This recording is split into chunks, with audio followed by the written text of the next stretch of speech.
안녕하세요. 50대의 소확행. 오늘은 2차 엑셀 목록형 메뉴 자료 입력하기라는 것을 해보겠습니다.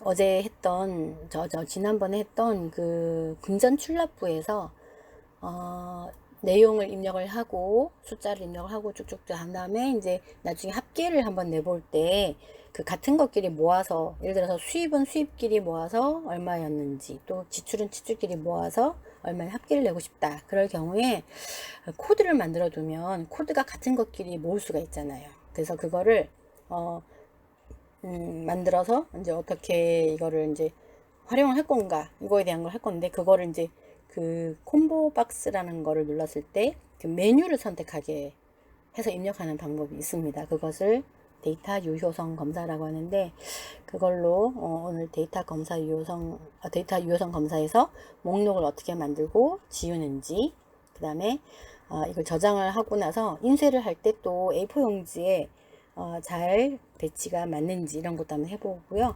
또 파일을 저장을 하고 나서 어디 있는지 찾기가 좀 어렵다, 그러면 어떻게 찾는지 이런 것도 한번 해보기로 하겠습니다. 오늘은 저번 시간에 했던 엑셀에서 제가 간단하게 사칙 연산, 뭐 예를 들어서 더하기, 곱하기, 빼기, 나누기를 하는 엑셀의 기능을 공부를 했는데, 그것을 금전출납부를 만드는 것으로 계속 진행하고 있습니다. 자, 금전출납부 안을 다시 불러서 여기서 오늘은 여기 코드가 있는데, 이 코드에 콤보 박스를 눌러서 콤보 박스 안에 있는 내용을 골라서 쓰는, 내가 직접 이렇게 타이핑해서 쓰는 게 아니라 목록에서 선택하는 그런 기능이 있습니다. 그것을 한번 해보겠습니다.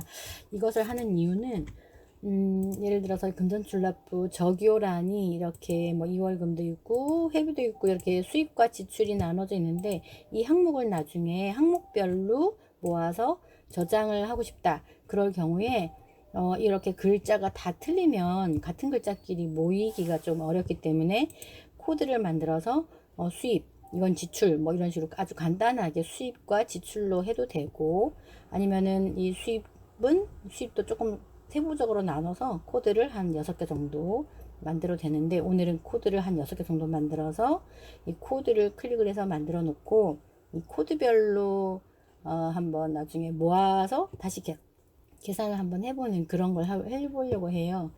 그래서 여기 보면은 지금은 코드를 다 지웠는데, 자, 이 코드라는 이 항목을 일단, 만약에 이 코드가 없을 경우는 여기서 C라는 곳에서 일단 지우면 없어지죠. 근데 여기서 또다시 삽입이라는 걸 하게 되면 다시 또 생겨요.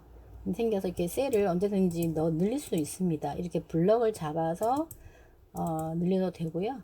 플러스 잡아서 또 지워도 되고, 그래서 하나를 남겨놓고 여기다가 코드라고 써주셔도 되고. 자, 어쨌든 이렇게 해서 코드를 한번 만들어 보려고 하는데, 이거를 내가 직접 쓰는 게 아니라 목록형으로 선택을 할 수 있는 그런 기능을 할 겁니다. 자, 그런 기능을 데이터 유효성 검사라고 하는데, 여기 맨 첫 메뉴에 보시면 여기 여기 데이터라는 메뉴가 있어요. 홈, 삽입, 페이지 레이아웃인데, 어쨌든 데이터에 가면 여기는 있네요. 2007 버전에는 데이터 유효성 검사가 데이터라는 메뉴에 있습니다. 자, 데이터 메뉴에서 데이터 유효성 검사라는 걸 할 건데, 자, 여기서 이거를 클릭을 하면 이렇게 어떤 걸 할 거냐 이런 창이 떠요. 근데 일단 하기 전에 이 마우스가 지금 현재 어디 있느냐가 중요합니다. 이 셀이 여기다가 할 건지 아니면 여기다 할 건지를 지금 선택을 한 다음에, 이렇게 마우스로 블럭을 잡고 하든지 이렇게 해놓고 해야 되는데, 이렇게 할 건지를 선택을 하기 전에 일단 저희는 코드는 여기는 다 들어갈 거예요. 이 전체 이 열 전체가 다 코드가 들어가야 되거든요. 그래서 블럭을 잡지 말고 이렇게 C라는 요 열을 클릭을 하면 전체가 다 블럭이 잡히죠. 저 밑에까지. 이렇게 해서 한번 해볼 겁니다. 그렇게 되면 나중에 이 코드라는 이 셀만 지워주면 돼요. 자, 어쨌든 이렇게 해놓고 데이터 유효성 검사에 가서 일단 이런 창이 뜨면 여기 그 대상이 목록이라는 게 있습니다. 목록을 하고 원본은 뭐냐, 여기다가 이제 코드를 넣어야 되는 거죠. 그래서 예를 들어서 수입 이렇게 직접 쓰면 돼요. 수입. 근데 요 구분은 콤마를 하면 되고요. 띄어쓰기 하지 마시고 수입. 근데 수입도 여러 가지가 있으면 뭐 수입하고 또 뭐 기타 수입도 하나 더 하겠다 이렇게 구분해도 되고, 지출은 뭐 강사비가 있었고 뭐 저기 뭐지 회의비가 있었고 또 운영 물품 구입비 뭐 이런 것들이 있었는데 뭐 이런 식으로 쭉 쓰면 되고, 그리고 확인 이렇게 하면은 코드가 생겼, 이렇게 콤보 박스가 생겼죠. 콤보 박스가 이렇게 생깁니다. 근데 콤보 박스에 여기 클릭을 해보면 이렇게 여러 가지가 이렇게 생겨있는데, 요거를 이제 이런 식으로 할 거예요. 이렇게 하는 방법이 있고, 근데 여기 코드를 여기는 생기면 안 되니까 생겼을 경우는 일단 지우는 방법도 있습니다. 요거 하나만 지울 때, 아니면 전체를 다 지울 때, 요거 하나만 지울 때는 이렇게 해놓고 지우시면 되고, 전체를 다 지울 때는 이렇게 하면 돼요. 지우고 다시 한번 해볼게요. 일단 요거 하나만 지워볼까요? 요 코드에서 또 한 번 더 데이터 유효성 검사를 가서 모두 지우기 하면은 요 선택된 셀만 모두 다 지워집니다. 요거 없어졌죠? 여기는 그대로 있죠? 전부 다 지우려면은 요 C에 가서 유효성 검사에서 요 창이 뜨는데, 이건 뭐냐면 설정이 필요 없는 것도 있다고 해요. 이거 아까 지웠던 거랑 C1, C2 요거는 필요가 없는데, 여기도 적용하시겠습니까? 근데 상관없어요. 해도 되고 안 해도 되고 이해를 하면 됩니다. 하고서 이거를 모두 지우기 하면 다 지워지겠죠. 다 지워졌죠? 콤보 박스가 이제 안 나오죠. 이렇게 해도 되고요. 아니면 했던 걸 또 수정도 할 수 있습니다. 자, 다시 한 번 더 만들어 볼게요. 일단 C열에서 데이터 유효성 검사 할 건데, 코드를 미리 생각을 해 놓으셔야 되잖아요. 그래서 여기 옆에다가 저는 이렇게 써놨어요. 어떻게 할 건지. 회비는 2가지가 있고 나머지는 다 지출인데, 지출도 하나 둘 셋 넷 다섯 6가지를 해서 한 총 8가지의 코드를 만들어 놨는데, 이렇게 범위를 정해 놓고 하는 방법도 있고, 내가 머릿속에 외워져 있다면 직접 쓰는 방법도 있습니다. 자, 일단 다시 한번 해보겠습니다. 데이터 유효성 검사를 가서 이거를 목록이라고 하고요. 그 다음에 원본은 아까 여기다가 직접 써도 된다 그랬잖아요. 뭐 저기 회비가 있었고 이런 식으로 외웠으면은 이렇게 써도 되는데, 쓰지 말고 아까 옆에다 해놨던 그 범위를 정해주면 돼요. 옆으로 가서 마우스로 이렇게 요거 제목 셀은 필요 없죠. 이렇게 한 다음에 확인 이렇게 하면 잡힌 거예요. 자, 한번 보겠습니다. 다 잡혔죠. 콤보 박스가 생겼죠. 옆에 콤보 박스를 누르면 이렇게 메뉴가 나옵니다. 이렇게 해서 하는 방법이 있고요. 자, 그 다음에 이걸 내가 좀 수정을 하고 싶어요. 이거는 수입으로 잡고 이런 식으로 이제 제가 이게 코드를 여기 옆에 있는 적요라는 내용을 봐서 이 코드를 뭘로 잡을 것이냐를 이렇게 정하면 되죠. 강사비니까 지출이겠고, 강사비 뭐 교육비로 나가야 되겠죠. 뭐 이런 식으로 사용료 이것도 운영비로 나갈까요? 뭐 이런 식으로 해서 쭉쭉쭉 써놓는 거죠.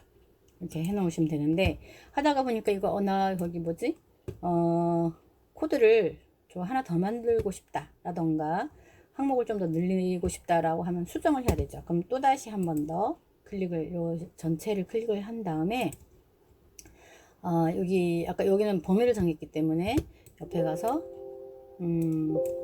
여기 클릭을 한 다음에 옆에 범위를 정하러 가서 여기서 수정을 해주시면 돼요. 블럭을 다시 잡는다던가 이렇게 해서 여기다가, 아니면은 여기다 처음 다시 해볼게요. 여기다가 내용을 써놔야 되겠다. 기타 말고 뭐 강사비가 아까 빠져 있었는데 이런 식으로 하나 한 더 칸을 더 만들었어요. 그렇게 해놓고 블럭을 잡고 목록을 가서 이 범위를 클릭을 한 다음에 하나 더 확대를 해주는 거죠. 이렇게 하고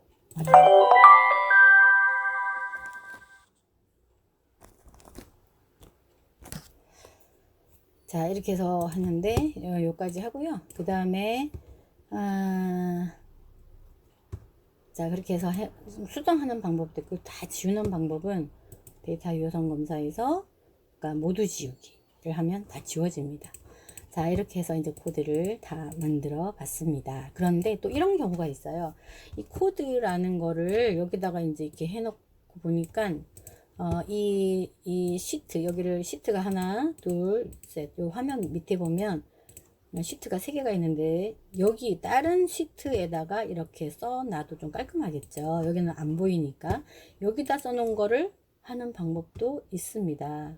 근데 이거는 조금 더 수정이 좀 있는 거라서 좀 헷갈릴 수도 있어서 할까 말까 생각하는데 어쨌든 한번 더 해볼게요. 자, 코드 셀 여기다가 놓은 이 코드를 한번 여기다 넣을 때는 한번 다시 지우고 다시 해야 되겠죠. 데이터 유선 검사에서 모두 지우고 다시 한번 해보겠습니다. 자, 여기에다가 만약에 코드를 만들어 놓은 게 있다. 여기는 이 시트에는 없을 경우 이걸 다 지워 버릴게요.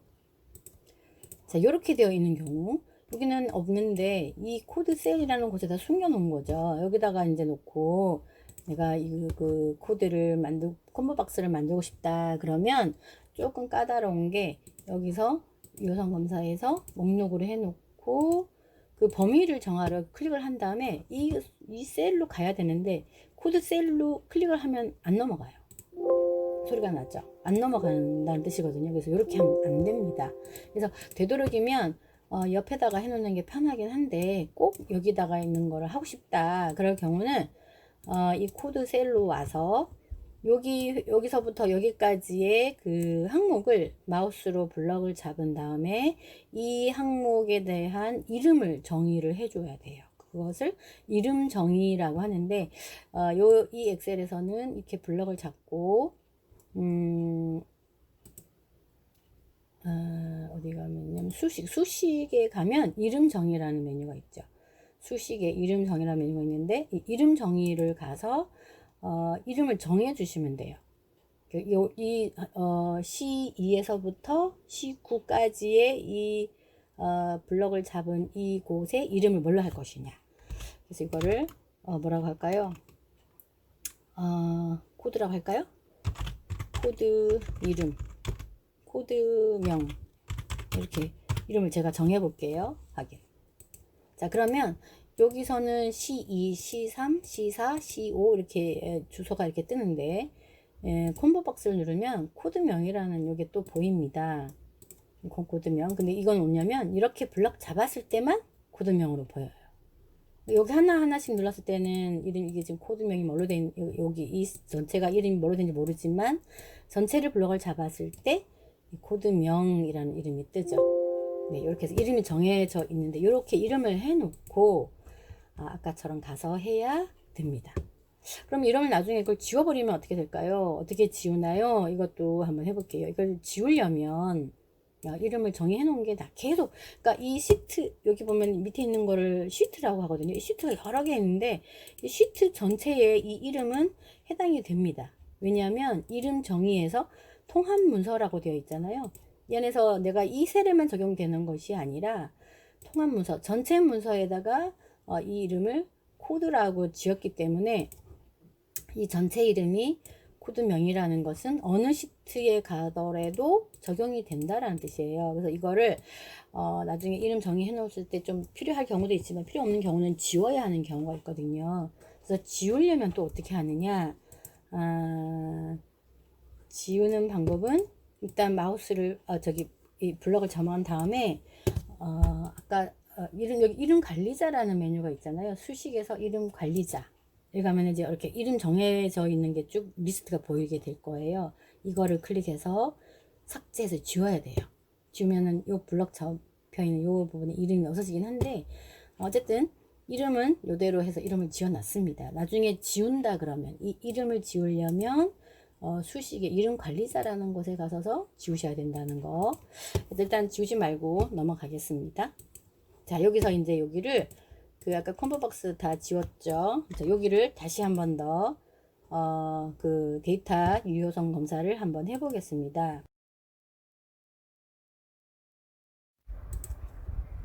자, 엑셀에서 C열에서 데이터 유효성 검사를 가서 목록을 누르고요. 여기다가 마우스로 클릭해서 셀로 넘어갈 수가 없고요. 여기다가는 는 이라고 한 다음에 그 이름을 정의해 놨던 그 이름을 직접 써 주셔야 돼요. 코드명이라고 아까 했었잖아요. 그래서 코드명이라고 하면 자, 콤보 박스가 생겼죠. 여기 콤보박스에 여기 있는데 요 콤보박스는 여기에 있는 코드를 가지고 온 거예요. 여기 코드명이라는 이름이 있었으니까 이렇게 하는 방법도 있다라고 알고 계시면 될 것 같습니다. 자, 여기까지 해서 오늘은 콤보박스를 만드는 방법을 했고요. 자, 이거를 저희가 이제 저장을 해놓으면 어제 저장했던 거를 불러왔기 때문에 그냥 저장 누르면 자동으로 저장이 되죠. 근데 만약에 이거를 어제 했던 거는 손대지 말고 오늘 이 내용 그대로를 다시 저장하고 싶다 그러면 다른 이름으로 저장한다는 거 알고 계시죠? 네, 다른 이름으로 저장해서 저장해 놓으시면 됩니다. 자, 그래서 여기까지 했는데 이거를 만약에 출력을 할 일이 있다. 그랬을 경우는 또 인쇄라는 곳에 가서 반드시 그냥 인쇄를 하지 마시고요. 미리 보기를 꼭 해보셔야 돼요. 왜냐하면 미리 보고 나서 이게 마음에 드는지 안 드는지 아니면 한 장에 나올지 두 장에 나올지 이런 걸 모르기 때문에 그러니까 출력해보고 나서 후회하는 것보다 미리 보고 나서 수정을 하고 인쇄하는 것이 종이 낭비, 잉크 낭비를 막는 것이 될 수 있겠죠. 그래서 미리 보기를 해보시면 자, 이렇게 지금 종이가 A4 용지인데 가로형으로 되어 있고요. 그 다음에 한 장에 딱 맨 밑에 보면 1페이지 중 1페이지라고 되어 있습니다. 그래서 1페이지 한 장만 나오구나 하면 다행인데 만약에 이거를 제가 이거를 뭐 예를 들어서 칸을 좀 크게 했다던가 글자를 좀 크게 했다 이런 경우에 이게 한 장을 넘어갈 수가 있어요. 자, 한번 다시 미리 보기를 해볼까요? 그러면 이게 2페이지 중 1페이지라고 해서 다음 페이지 넘어가기가 다음 페이지를 넘겨보면 이런 식으로 다음 페이지 또 있는 거죠. 두 장이 나오겠죠. 자, 이런 경우는 여러 가지 방법으로 인쇄하기 전에 고쳐야 돼요. 그래서 어떻게 고치냐면 페이지 지금 현재 인쇄 미리 보기로 왔는데 닫고 다시 나가 볼게요. 자, 여기서 이렇게 수정을 해도 돼요. 너무 크게 했구나. 좀 줄여도 되고 뭐 이런 식으로 줄여도 되고요. 아니면은 인쇄 미리 보기에서 줄여도 되는데 자, 일단 이렇게 줄이는 방법이 있습니다. 내가 원하는 사이즈를 이렇게 줄이는 방법도 있고 그래도 안 되면 뭐 글자 크기를 전부 다 마우스로 블럭 잡아서 홈이라는 메뉴 글자 크기를 좀 작게 해도 되죠. 글자를 좀 작게 한다던가 이러면 칸이 좀 작아지면서 더 좁힐 수가 있거든요. 뭐 이런 식으로 이렇게 해서 고쳐도 되고 그래서 미리 보기를 한 번 더 해보는 거예요. 이제 해서 미리 보겠더니 좀 줄었던 느낌도 나나요? 자, 이렇게 해서 한 장이 나올 것 같은데 그래도 마음에 안 든다. 그러면 아까처럼 이렇게 여기서도 해도 되고 여기서 이제 꾸미기를 좀 하셔도 되고 뭐라 그러지? 테두리도 넣고 싶다. 뭐 이렇게 넣으셔도 되고 뭐 안 넣고 싶다 그러면은 하여튼 자, 이렇게 테두리를 넣거나 뭐 색깔을 넣거나 좀 이렇게 수정을 하고 저장을 다시 한 다음에 출력을 하는 것도 좋은데 이거를 인쇄 보기 미리 보기에서 나는 종이가 지금 A4가 아니고 가로가 아니고 세로로 찍고 싶다. 그러면 페이지 여기서도 바꿀 수 있어요. 페이지 설정에서 세로형 가로형이 있는데 세로형으로 하겠다. 그러면 이렇게 바뀌어요. 종이가 바뀌었죠. 한 번 더요. 그다음 이거를 가로형으로 하겠다. 이게 바뀌죠. 자, 이렇게 해서 나는 세로형으로 하겠다라고 했는데 하고 보니까 또 글씨가 좀 마음에 안 들어요. 그러면 또 페이지 설정에서 위에 여백이 너무 많다. 여백을 좀 고치고 싶다. 여백을 조금 더 주셔도 되고 아니면 여백을 너무 많이 줬다면 좀 주셔야 되고 그 다음에 가로와 세로 가운데를 하고 싶다. 가로 쪽에 가운데 하고 싶다 그러면 이쪽 여백과 왼쪽 오른쪽 여백에 딱 가운데가 갈 수 있는 이런 배치가 되기도 합니다. 그래서 여기서 페이지에서 자동 맞춤을 하게 되면 자, 이런 경우는 잠깐만 이렇게 말고요. 어떤 경우가 있냐면 이게 너무 커요. 이렇게 커서 이게 한 장이 삐져나간 경우 이게 다음 페이지까지 넘어가 버렸어요. 다음 페이지가 넘어가 버렸죠. 이 페이지가 되어버린 거예요. 자, 이런 경우에 어떻게 하냐면 페이지 설정에서 네가 알아서 자동으로 좀 맞춰줘라. 자동 맞춤을 하고 확인을 하면 지가 알아서 이렇게 맞춰줘요. 근데 맞춰주긴 한데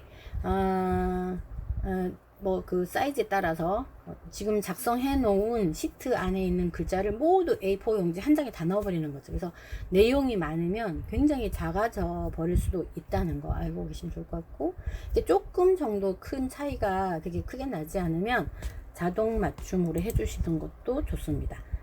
이렇게 해서 확인을 하고요. 뭐 이렇게 저렇게 해서 맞춘 다음에 인쇄 모기를 하고 인쇄를 하시는 게 좋다는 거죠. 인쇄를 누르면 프린터가 나오겠죠. 현재 프린터가 있으면 이걸 하시면 되고요. 만약에 프린터가 없고 저장을 해두고 싶다 그러면은 인쇄를 하지 마시고 그냥 저장 해 놓으시면 되는 거죠. 그래서 저장할 때 반드시 그 미리 보기를 꼭 해서 약간 수정이 필요하면 페이지 설정이라는 곳에서 이렇게 설정을 하셔도 되고요. 지금은 한 장밖에 없지만 나중에 이게 이제 다음 페이지 또 다음 페이지 여러 가지가 있을 수 있는데 자 홈에 가 이렇게 미리 보기를 해봤을 경우에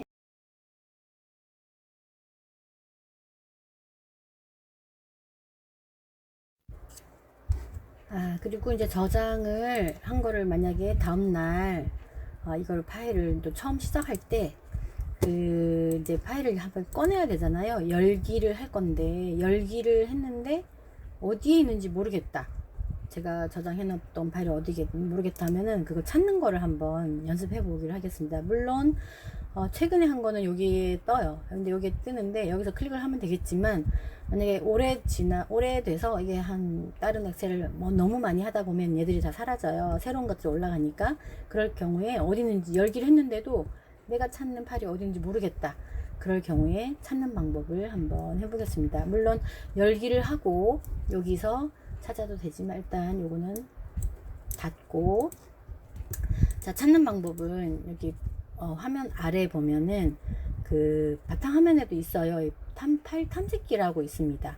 파일 탐색기라는 거가 있고 또 바탕화면에 내 PC라는 아이콘이 있을 거예요. 거기서 하셔도 되고 아니면은 여기 시작이라는 버튼에서 오른쪽 마우스를 누르시면 파일 탐색기라고 있습니다.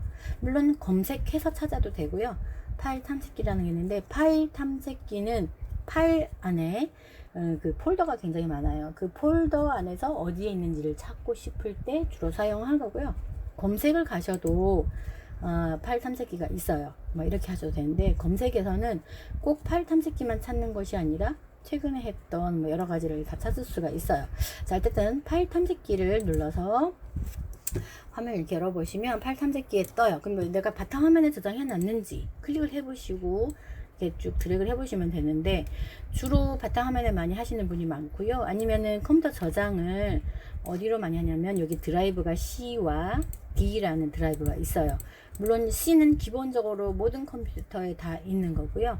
D는 추가를 한 사람에게는 있어요. 그 컴퓨터에 드라이브를 하드디스크를 조금 더 넣어놨으면 D가 있을 수도 있습니다. 그래서 원하는 그 저장했던 곳을 바탕화면이든 C든 D든 클릭을 한 다음에 여기 돋보기가 있는 이 곳에다가 마우스를 놓고 파일 이름을 쓰든지 뭐 날짜를 쓰든지 여러 가지 방법으로 찾을 수가 있는데 일단 날짜도 기억이 안 나고 뭐 파일 이름도 뭘로 했는지 기억이 안 나지만 엑셀이라는 거는 분명히 기억하잖아요. 그럼 엑셀이라는 파일을 찾아라 라고 여기다가 명령어를 써주시면 돼요. 그게 뭐냐면 나는 분명히 저장할 때 금전 출납이라고 저장을 했지만 컴퓨터는 엑셀에서 작업했다라는 거를 조금 확장을 시켜서 지가 알아서 이름을 붙여서 저장을 분명히 해둡니다. 그래서 엑셀이라는 확장자를 붙여놨거든요. 그래서 엑셀이라는 파일을 찾아라 라고 여기다가 써두는데 그게 바로 XLS라는 뜻이 바로 엑셀이라는 뜻이에요. 그래서 XLS를 쓰시면 엑셀의 약자인데 이게 확장자거든요. 이걸 쭉 쓰면은 컴퓨터가 엑셀만 XLS라는 명령어가 있는 파일들만 쭉 이렇게 찾아줘요. 이렇게 해서 내가 찾는 거가 있으면은 마우스를 가까이 가 보시면 이렇게 마우스를 파일이 가까이 됐을 때 이 정보가 나옵니다. 날짜가 언제였는지, 그 다음에 이 파일은 어느 폴더에 들어가 있는지, 맨 밑에 경로가 나오죠. 그래서 이런 걸 보시고 이게 맞을 것 같다 해서 더블 클릭하셔도 되고요. 뭐 바탕화면에 있을 것 같다. 바탕화면에다가 또 마찬가지로 엑셀을 찾아라. 이렇게 하면 바탕화면에도 엑셀이 있으면 찾아주겠죠.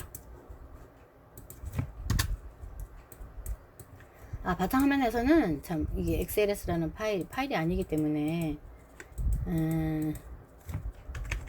아이고 요때는 XLS 바탕화면에서는 조금 헷갈리실 것 같은데, XLS라는 확장자를 찾지는 못해요. 바탕화면은 사실은 저장소가 아니거든요. 그래서 원래 파일 이름은 어떻게 되어 있냐면, 바탕화면에 파일 이름은 그러니까 이름을 금전출납이라고 했었잖아요. 금전출납이라고 분명히 했었지만, 금전출납이라고 하고 그 확장자는 컴퓨터가 붙인 이름이거든요. 그래서 그거를 점하고 XLS 이렇게 컴퓨터가 저장을 해요. 나는 금전출납이라고 썼지만 컴퓨터는 저렇게 저장을 합니다. 그래서 이렇게 했을 때 엑셀을 찾아줘요. 그래서 이거를 만약에 내가 이름이 기억이 안 나잖아요. 이름이 기억이 안 나기 때문에 이름이 기억 안 난다는 뜻으로 이걸 아포스트로피라고 하는데, 별이라는 거를 쓰고 점 뒤에 XLS라고 해주시면 엑셀이라는 이름을 파일을 모두 찾아라는 뜻이 돼요. 조금 헷갈리시나? 그래서 어쨌든 XLS라는 거는 파일 이름이 XLS라고 되어 있는 거는 모두 다 찾아라는 뜻이 돼요. 근데 그게 지금 안 돼서 하는 연습이고요. 예를 들어서 C에서도 그냥 폴더가 여기 XLS라고 하면은 컴퓨터가 찾아줍니다. XLS라는 파일을 모두 다 찾아주는데, C에는 워낙 파일이 많아서 시간이 좀 걸리죠. 근데 아까처럼 별점 XLS라고 하면은 폴더든 뭐든 간에 그러니까 확장자가 XLS라는 것을 찾아라 라는 뜻이 돼요. 자, 어쨌든 참고를 하시고, 그래서 그냥 XLS라면 XLS라는 글자가 있는 거, 그거는 모두 다 찾아줍니다. XLS 파일 찾아주고요. 이런 방법이 있다라고 확인을 하시면 될 것 같고요. 그래서 내가 원하는 거가 어디 있는지를 찾아서 더블 클릭을 하시면 됩니다. 자, 여기서 그리고 이제 보기라는 이 아이콘이 굉장히 크게 보이죠. 그래서 보기라는 메뉴를 가시면 큰 아이콘, 보통 아이콘, 작은 아이콘, 목록, 자세히 이렇게 볼 수가 있어요. 굳이 크게 안 보고 싶다 그러면 자세히 이렇게 좀 자세히를 한번 설명해 볼게요. 자세히라고 누르시면 이게 아이콘이 굉장히 작게 나오면서 옆에 날짜, 유형, 크기, 태그 이런 식으로 이렇게 목록이 쭉 나열이 되는데, 이 제목에 있는 이 타이틀을 클릭을 하면 하파타 순, 가나다 순으로 이렇게 바뀌어요. 이름별로. 그래서 같은 이름, 비슷한 이름끼리 있으면 찾아내기 쉬웠겠죠. 날짜별로도 이거를 클릭을 하면 최근 날짜 아니면은 가장 시작을 3월달부터 했던 건지 7월달부터 이렇게 날짜별로 리스트가 자리가 바뀌고요. 유형도 예를 들어서 폴더는 폴더끼리, 엑셀은 엑셀끼리 이렇게 모아주는 것을 유형이라고 합니다. 유형을 눌러 보셔도 되고, 크기별로 하면은 지금 크기가 사이즈가 큰 거가 제일 위로 올지 아니면 제일 작은 거가 위로 올지 이렇게 크기를 눌러 주셔서 리스트를 항목을 이렇게 바꿔 주셔도 되고요. 이렇게 해서 자세히라는 것을 보고 이 파일을 좀 보는 이런 것도 연습하시면 좋을 것 같아요. 아주 큰 아이콘보다는 자세히라고 하고 이렇게 보시는 거가 조금 보시기는 편하실 겁니다. 자, 이상으로 해서 오늘 엑셀은 이것으로 마치겠습니다. 수고하셨습니다.